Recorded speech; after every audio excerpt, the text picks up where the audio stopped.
Ryu Kintaro stres dan down setelah dihujat netizen part 2. Kenapa saya suruh Ryu sendiri? Karena selama ini Ryu bisa menyelesaikan semua masalahnya sendiri. Tapi tetap saya dan mamanya kontrol dari belakang. Kemarin ke Dr. Richard Lee itu pun mamanya ikut, tapi saya nggak ikut. Nah, kenapa akhirnya saya mau ikut ke sini untuk masuk di podcast? Karena ternyata kemarin itu saya benar-benar, dan mamanya pun benar-benar melihat. Mamanya kemarin juga nangis sebenarnya di belakang. Terus waktu Ryu ke mobil pun mamanya WA saya juga nangis. Karena dia ternyata melihat Ryu tidak menjadi seperti yang biasanya. Jadi dia tidak bisa berbicara sama sekali. Seperti begini nggak bisa. Sama sekali tidak bisa. Kita nggak tanya waktu podcast, tapi setelah selesai, dia pun nangis di mobil. Di videoin sama mamanya. Lalu mamanya masih nggak nanya, karena dia masih nangis, dia masih diem. Di rumah saya yang tanya. Masuk, saya peluk, saya tanya, Ryu kenapa? Apa-apa, ngomong jujur sama papa. Kenapa yang dirasain? Aku takut ngomong, Pak. Aku takut ngomong. Berarti saya melihat hujatan netizen sudah masuk ke dia.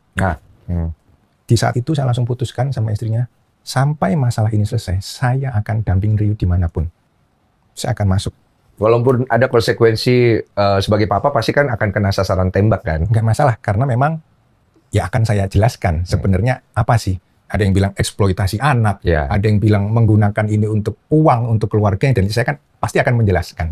Selama ini saya serahkan ke Ryu semua untuk menjelaskan, karena saya anggap ini mohon maaf, ini bukan maksud kita dia nggak serius menjalankan semua, cuman ini kan dunia permainannya dia.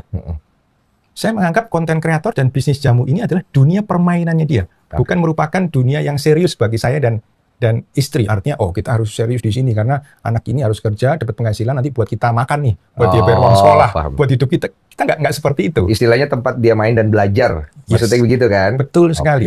Dan saya lihat selama ini dia ada masalah apapun dia bisa menyelesaikan, tapi tetap kita pandu, Ryu begini arahnya, Ryu begini.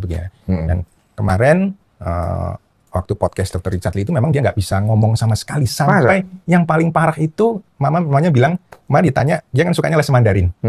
Disuruh sama Dr. Richard Lee, coba kamu ngomong bahasa Mandarin. Dia nggak bisa sama sekali. Iya kemarin, Ryu. Iya.